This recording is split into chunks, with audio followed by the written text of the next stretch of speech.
Welcome back to Making Video Your Business. Today I'm joined by my good friend Russell Quirk. Hello, mate. Hi, mate. Thanks so much for coming. It's only the third time I've invited you. This time, third time lucky. I actually managed to turn up. you managed to turn up without forgetting. I know. I reminded you, and I really appreciate it. Well, I think the first time I thought you were coming to me, that was really arrogant of me, wasn't it?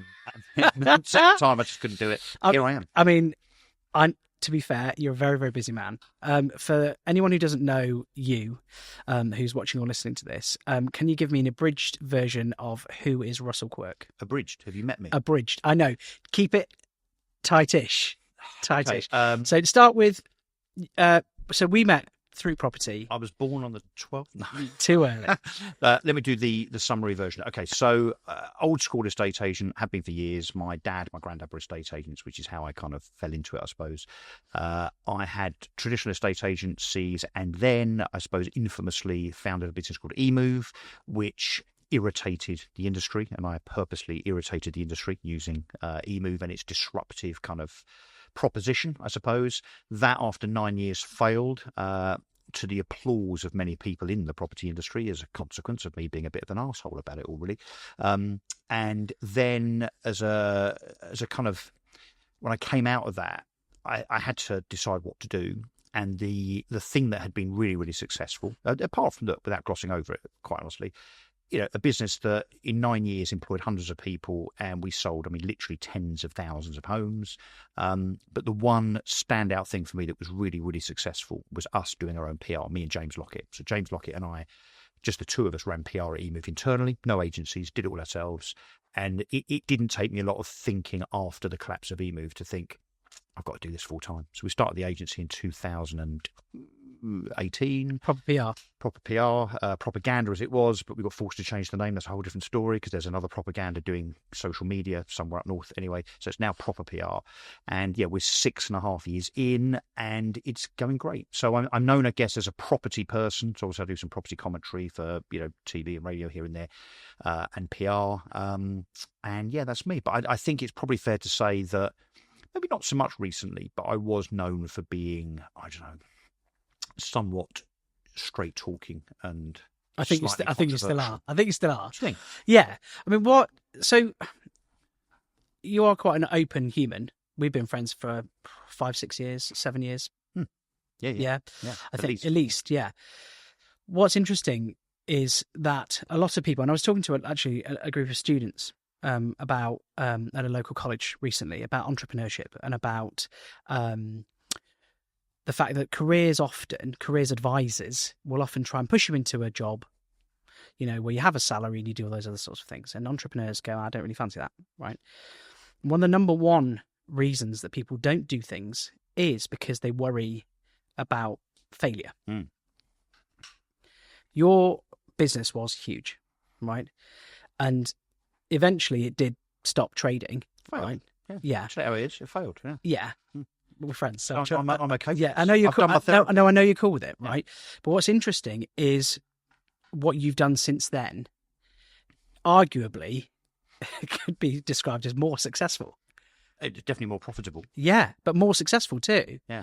Why do you think that is? Do you think the failure part? And I've spoken only to a few business owners who are open about these sorts of failures. A really good friend of mine has got an exhibitions company, and he's had two. He had one and it grew, and then it failed, and he's grown another one, and it's now multi-million pounds. It employs loads of people. Why do you think failure is important? Maybe let's start there. So the first thing is that anyone that's successful, bar very, very few exceptions, there's no one that's successful that hasn't failed. But the problem is you might not know that they've had failure behind them because the accolades around their success are the things that are applauded. Yes. Let's take as an example Michael and Kenny Bruce, right, who are very hardworking, smart guys, took lots of risk. Say what you like about Purple Bricks. Certainly for Michael and Kenny and some of the shareholders, it was a massive success. They had failures previously. They had a business in estate agency, Birchall Edwards, I think it was, that failed. They bought it back, sold it to Connells. They had some ventures with Harry Hill. Harry Hill is lauded as the guy that invented Rightmove. You can't get much more successful than that. One of the most profitable businesses on the planet. Yeah. Failed in previous businesses. We don't hear about those failures because the successes are what we like to think and talk about. So most people have had a failure on their way. The reason that failures is important is because if you don't take a risk, risking failure, then you don't put your first foot forward and you'll never get to success. So these kind of, as I put it, these kind of estate agents behind their desks that want to sit there sniping on a keyboard at people that have failed, for instance, they're often the people that just don't have the guts to make that first move in the first place. So if you worry too much about failure, you won't ever know if you're going to be successful, let alone be successful, right? So you have to do that. But the other thing with failure is it tests your limits and your boundaries. So you know your capabilities, you know what you're not so good at, which means you can put people around you in your next venture, whether it's on tech or accounts and numbers or whatever. You can fill the gaps, right? Because you've really pushed yourself. But the other thing I realised when eMove failed, and it was a fairly big business. I think we were doing about 8 million in revenue. We'd raised 27 million pounds in venture funding. We were thinking about a stock market listing, which obviously didn't happen. Yeah. So small then. Yeah. Yeah. But and we employed 100 people, right? Yeah, so yeah. It was a reasonable business. And when it failed, I went from a headline in the FT, which I think was in June 2000 and what would it have been, 18, when I did the merger with Tepelo and took some Channel 4 money and bought urban.co.uk, blah, blah, all on the same day, a deal that I'm still very proud of, by the way. I went from a headline in the Financial Times that said, eMove pull off £100 million merger deal. I mean, an amazing thing to see in the FT. Yeah. To 8 months later, a headline saying eMove fails, crashes and burns. But my point is, it didn't kill me. I mean, it was horrible and it was humiliating, and I worried about paying the school fees, and my wife was getting stressed because she thought I wasn't giving her the whole picture, which I probably wasn't, because it was all very scary. I had to think about the future, how am I going to earn a living? So all very scary, but you realise maybe a few weeks later that it's not terminal. So then you think, well, actually, this failure thing, it's a pain in the arse. Don't want to do that again, really.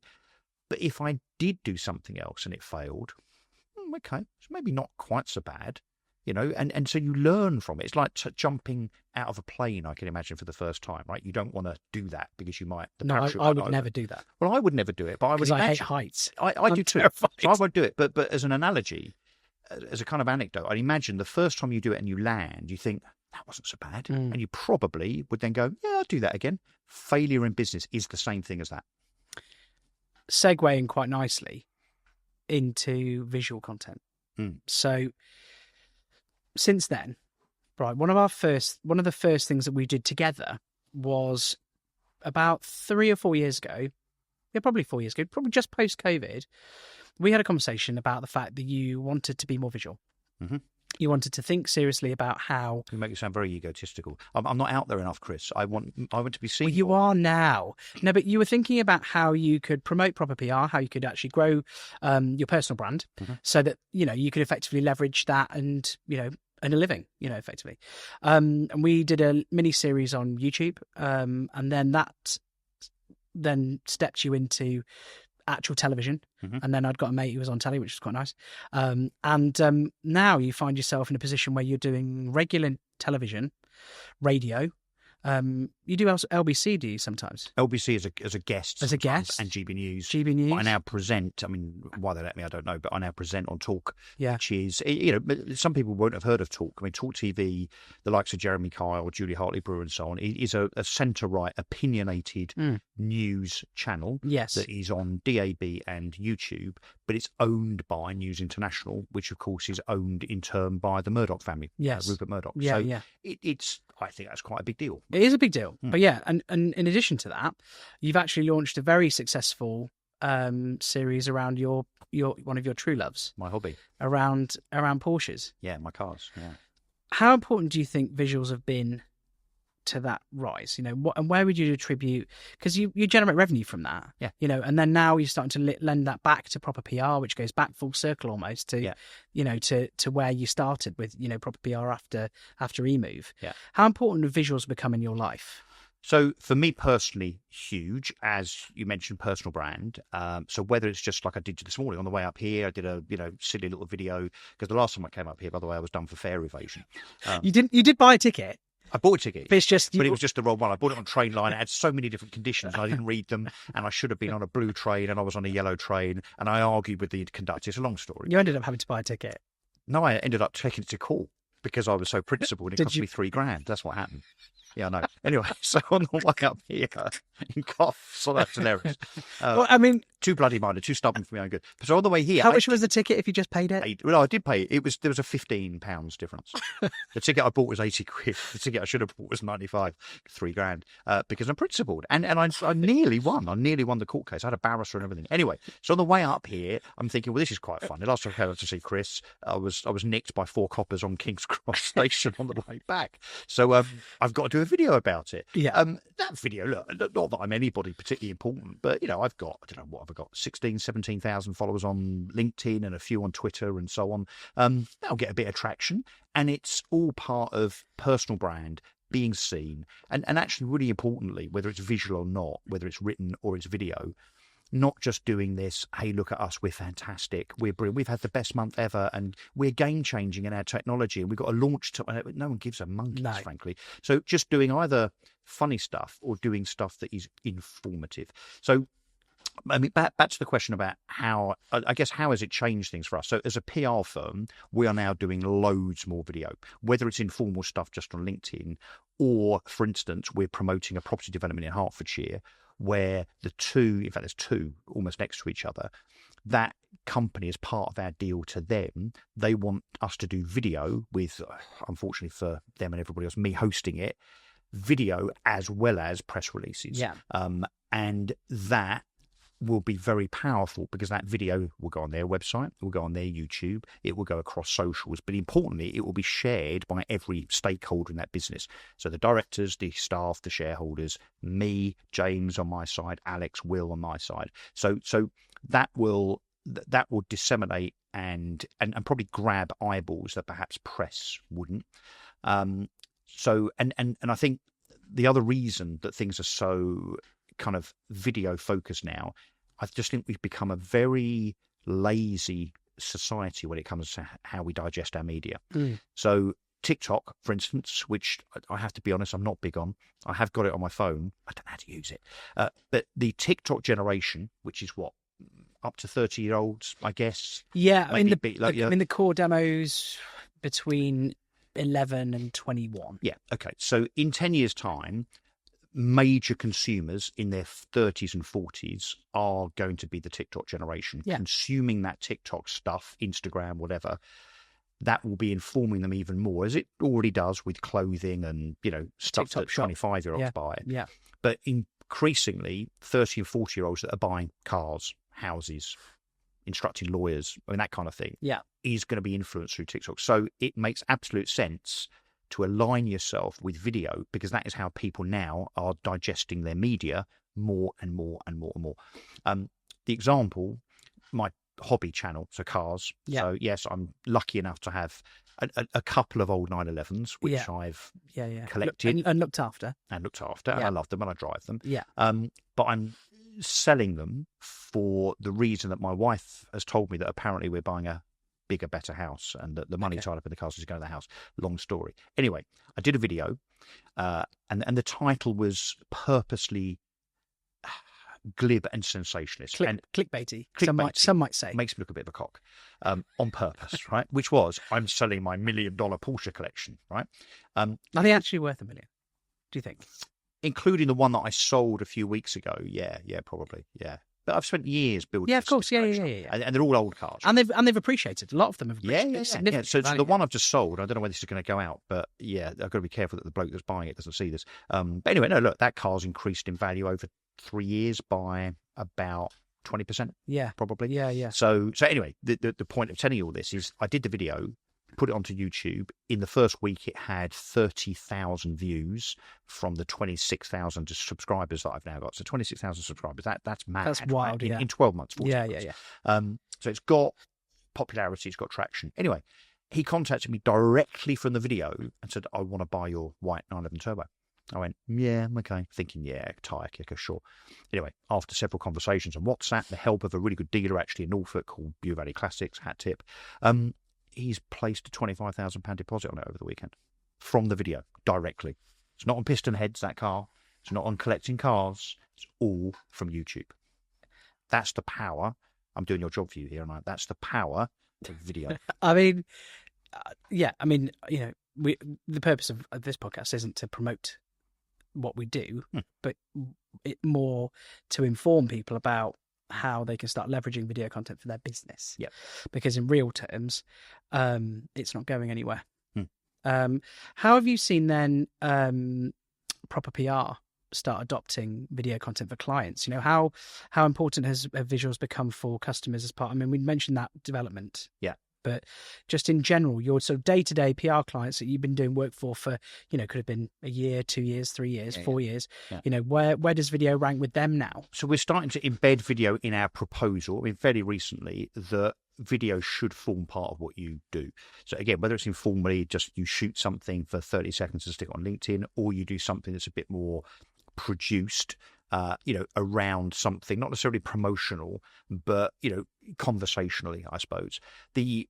I think probably the best example of how we've leveraged it is in our podcast. So I do a podcast called The Two Russells, which is me, because my name's Russell, and Russell Jervis. He's also called Russell, yeah. Which we thought, and this is genius, that we would therefore call it The Two Russells, like the two Ronnies. It's very good. I liked it. It's right. Yeah, and we're on episode 24. Yeah. And that's taken us, I don't know, what's it taken? 7-8 months to do that. That puts you in the top 1% of creators worldwide. Yeah, and it's now getting really good traction because it goes on YouTube and it's on Apple and it's on Spotify. Anyway, we bring people in as guests and interview people, not just clients. We have had a couple of clients on, but mainly just interesting people.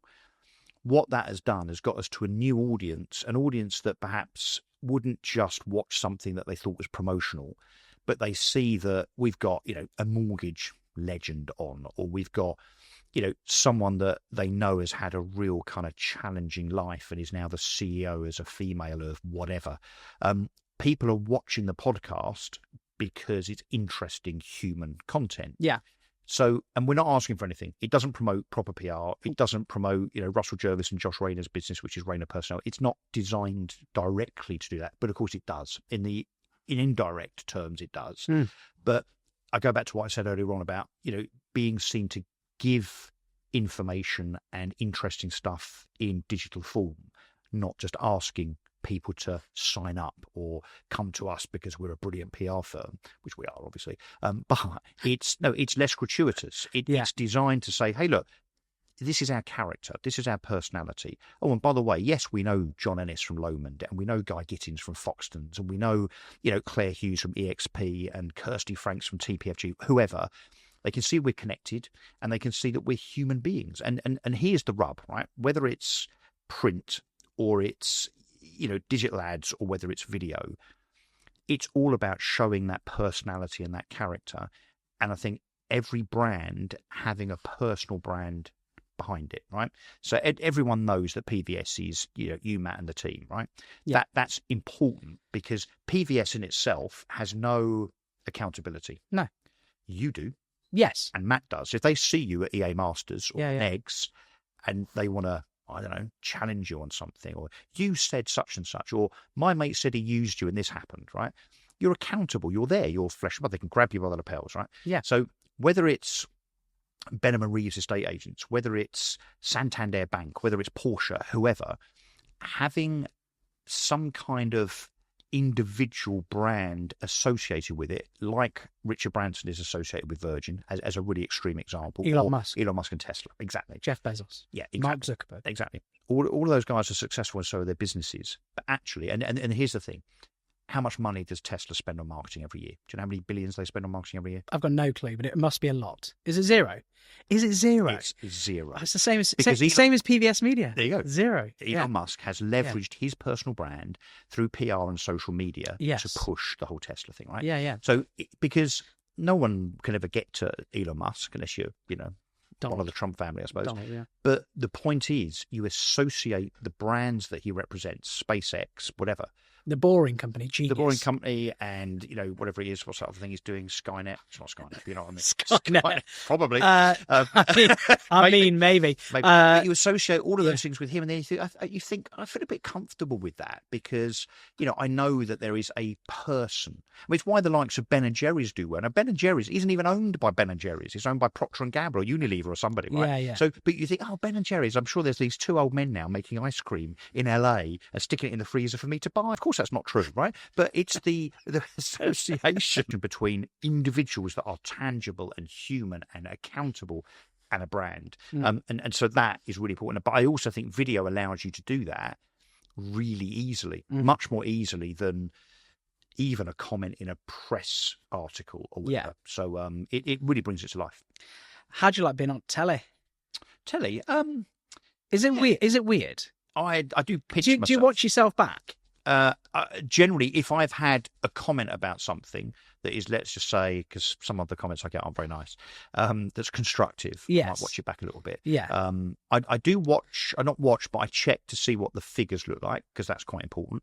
So just to be clear, I'm in this lucky position where I've elbowed my way into Talk TV as, first of all, a property person, guest, personality. Yeah, well, a property expert. Yeah, expert. Yeah. Then I started mixing in a lot of politics because actually property and politics are quite mixed, whether it's house building, whether it's interest rates, whatever. Mortgages. Yep. So I started to get more and more animated around politics. And then I can't remember who it was. I mean, getting to know a little bit the likes of, can I just really drop some names here? Piers Morgan. No, I've only met him once. Don't know him. He ignores me when Jeremy Kyle. Jeremy Kyle is lovely, genuinely. Say what you like about Jeremy Kyle. He's lovely. He really genuinely is. Julie Hartley-Brewer. Yeah, Jacob Rees-Mogg. Jacob's on GB News. But Mike Graham, all those guys, right? I've got to know them where I can sit down and have a chat with them and so on.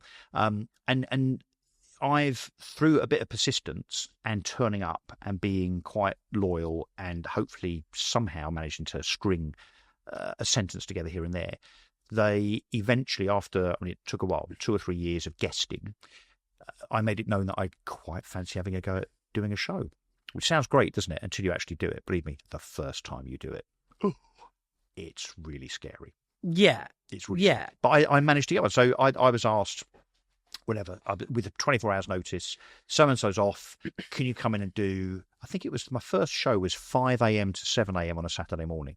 There's hundreds, not thousands of people watching and listening. I did it, and I didn't mess it up completely, although it was scary. And then I did another one and so on. I've now done, 50, 60 shows as a cover presenter. Live. Yeah, live. So if Jeremy's off, Julia's off, Alex Phillips is off or whatever, hopefully with a bit of notice, they'll say, right, Alex is off on holiday or Julia's sick tomorrow. Can you come and do their show? And now that I've done a few over a number of months, many, many months, now I feel, I wouldn't say entirely comfortable with it, but I feel more comfortable doing it where I don't think, oh my God, I really don't know what I'm doing. It might look like I don't know what I'm doing, but it's fun, exciting, but it's still a bit scary. So I've interviewed, Vince Cable, Baroness Claire Fox, multiple MPs, Sean Woodward last week, who I had a massive row with. I've had to throw people off as guests for being Holocaust deniers. I mean, seriously. So I have the exciting, fun bit with trying to hold a 3-hour show together, but albeit with a very good producer in my ear saying, right, next we're doing this. Can you break? Don't forget to ask him that. So you get guidance. You get a bit of help, yeah. But it's a weird thing, right? So there'll be a lot of people watching this say, I can't do video. I don't want to do that. I don't want to be the limelight, right? And it's not really about being the limelight. It's all about promotion. It's about that kind of personal brand thing. But no matter who you are and how used to it you are, the first time, literally, you're in the studio on your own because everyone else is behind glass. You've got 2 earpieces in and a microphone, and the tech guy counts down. And as soon as he gets to 10 seconds, you think, oh, yeah, I'm doing this. It's you sit there, you got the camera, the talk, and talk is very different to a lot of places. So when you watch BBC Breakfast and when you watch GB News, there is an auto cue. And a lot of what the presenter says is read off the auto cue. Yeah. They'll ad-lib a bit and they'll ad-lib the questions. At talk, upstairs in the radio studio, there is no auto cue. It's just you. It's just you. And live. Yeah. And so if you're doing, as I did last week, 10 till 1, p.m., 10 a.m. to 1 p.m. You find out generally about 7:30 in the morning, actually what the content's going to be. Because if it's not your show and you're covering, they just tell you, right, we're going to be doing these 8, 9, 10 pieces of news, and you get the running order and it's scheduled, and they say, right, you've got so-and-so, then so-and-so, these are the subjects. So you have to decide on your intro, your narrative throughout the show. You decide on the questions you're going to ask the guest. Sometimes it's easy because they're on side. Sometimes, as I say, it gets very combative, and you have to be able to kind of switch gears a little bit. But look, I do love it. But above all, I pinch myself. I'm very, very lucky, honoured and privileged to be. They keep asking me to do it. Who is your... Who's probably the most famous person you've interviewed, and who is your favourite interview? It depends. I mean, in politics, I mean, a recent one where I interviewed the brother of one of the Israeli hostages that was just released the day before, and had to kind of hold that together, given the emotion of that hostage being released, where some of the hostages were released because they'd be killed. That was hard. The hardest thing I've ever done was very, very recently, and I hate to use the person's name, but I'm going to have to, because otherwise no one will know what I'm talking about. A few weeks ago, there was the sentencing of Axel Rudabakana, who was the monster, the ghoul that killed those little girls in Southport. I was covering for Jeremy Kyle on the afternoon that the sentencing was about to be broadcast live from the court. And I think Ian Collins was on before me and then handing over to me. And I'm secretly thinking at 5 to 4, I really hope that this sentencing happens before I have to go on. Because otherwise, if it happens as you're on, you literally are commenting on it as it's happening, opinionating, and then they'll throw a load of new guests on because it's just happened, probably that you didn't know. So you end up with a load of lawyers and police officers as last-minute guests to come and talk about it. The sentencing didn't start before I went on. It started 6 minutes into my show. And look, I'm just a gobby Essex estate agent, Chris. I'm not a Jeremy Kyle. I'm not a Peston. I'm not a Julia Hartley-Brewer. I'm not a Mike Graham, right? I did 3 hours of that show on one subject, so we only covered that, talking about that atrocity and the sentencing, whether the sentencing was right, whether the sentencing was fair, with various senior police officers, other victims of crime, lawyers, and so on. And that was challenging, especially when you've got 3 little girls yourself. And not that it's about me, but you know what I mean. That's probably the hardest show I've done. And look, I'm sure loads of other people that are professionals have done harder shows than that. But it was hard for me because it was very emotional. But again, very humbling, frankly. Who was your most fun interview? Who do you think? Did you have one that you think, oh, that was great, like that was really entertaining? Like, who was your favourite interview you've ever done?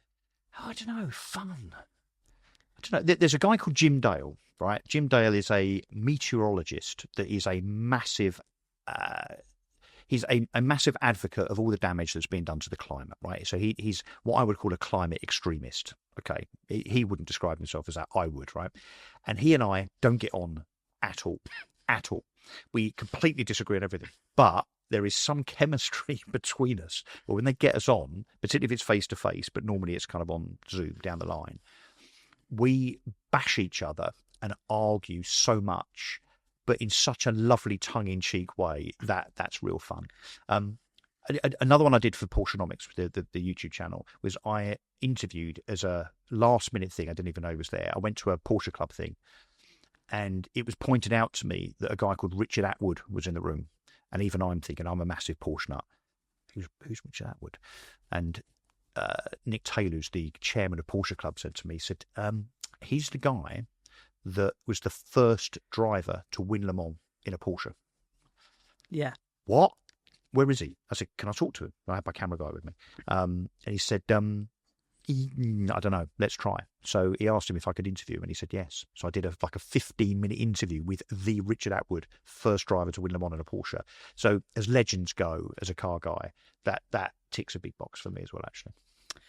Just finally then, can I have your top 3 tips for getting started with video as business owners, or your 3 reasons for doing it, I guess? Yeah, I suppose tip number 1 is get over yourself. As in, if you're worried about being on camera, don't worry about it. You will be much more self-conscious than anybody is conscious about how you come across. So even if you and ah, which I do a bit, by the way, even if you cock up, even if you stutter or stumble or whatever, it just doesn't matter. Just do it. And so that's the first thing. Get over yourself. Just do it. Get it out of the way.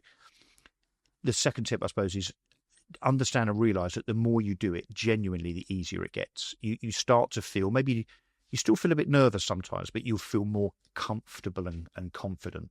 And then the third tip, I think, is don't make it an advert. Don't say, if you're, I don't know, the founder of a new technology business, or you've just opened a cafe or whatever, think of interesting content that people will resonate with, where they'll go, oh, I didn't know that. That's quite interesting. Whatever that might be, right? And there's a whole world of interesting things about every single profession, every sector, whether it's bakers, car salesmen, well, maybe not accountants, but most businesses or lawyers, there is something that's just interesting, right? So make it interesting. Make it interesting. The ratio of egg mayonnaise sandwiches to ham that is, whatever, you know what I mean? But build something in a narrative that is just that gives information or a bit of humor, rather than your videos being about, come to us. There's American adverts that you see. If you ever go to the States, yeah, hey, I'm Rudy, and I'm from Rudy's truck sale lot. Come and buy. There's like $2,000 off all trucks until Tuesday. It's not that, right? Don't do that. And then just finally, what's your favorite movie? I ask every guest. It's like just gives me an insight into their psyche. This will be very obvious. The Italian Job, the original, of course. So particularly the first, all the scenes around the minis and the chases and all that, but particularly, and I'm about to drive the same route this summer. Oh, are you? Okay. The guy in a Mini. No, no, I don't. No, the beginning part with the guy in the Lamborghini Miura, one of the best and most beautiful cars in the world ever produced. He drives it with, I think Matt Monro is the music in the background. He puts his sunglasses on. He's driving through the Alps, and then of course he goes into the tunnel and the car gets blown up and shoved over the side. That bit, that Lamborghini Miura, and the coolness of that makes that, and then the rest of it, the mini chases and so on, and of course, the humour around everything, just makes that my most favourite movie. But my second one is Love Actually, which makes me appear really soppy, doesn't it? Maybe it's a great brilliantly written. It's a great movie. Yeah, and the dialogue in it is hilarious. Great cast. And then just finally, have you got a series? Do you like a box set? Are you a fan? My best ever. There's a few, I suppose. Are there any that you're working on at the minute that you like? I've discovered a thing called Hacks, Hacks, which is on Sky, which is very, very funny. It's about an old school stand-up comedian that's fallen on hard times and employs a young writer, and they don't get on, but it's hilarious. So that's I would definitely catch that, Hacks. But the best thing ever, in fact, there are two that are very, very similar, is The West Wing, which is the only box set I think I've watched now 3 times. So The West Wing is absolutely brilliant. Again, for the fast dialogue, the humour, and so on. And Succession, which is apparently not at all based on the Murdoch family, but again, in a very, very similar way, written with very fast, humorous dialogue. I like, this definitely opens up my psyche, I like humour. And I like insults that are humorous. So the other one is Veep. You ever watch Veep? No. Which is about on Apple TV. I think it's on Sky, actually. It's on Sky. Yeah, which is Julia Dreyfus, where she's the vice president. Of course, we all know that the vice president is completely kind of spare part useless. And it's about that and how funny that is with her team. And it's just, it's done as a kind of fly on the wall documentary. It's very, very funny. Veep, VEEP. Russell, thank you so much for coming. It's great. Absolutely lovely to see you. It's been therapy. I wish you huge success with all of your endeavours. And then one day, maybe, we can film some of those cool Porsches for you. Yeah, love you too, mate. Love you too. If I haven't sold them all. Cheers. Cheers, mate.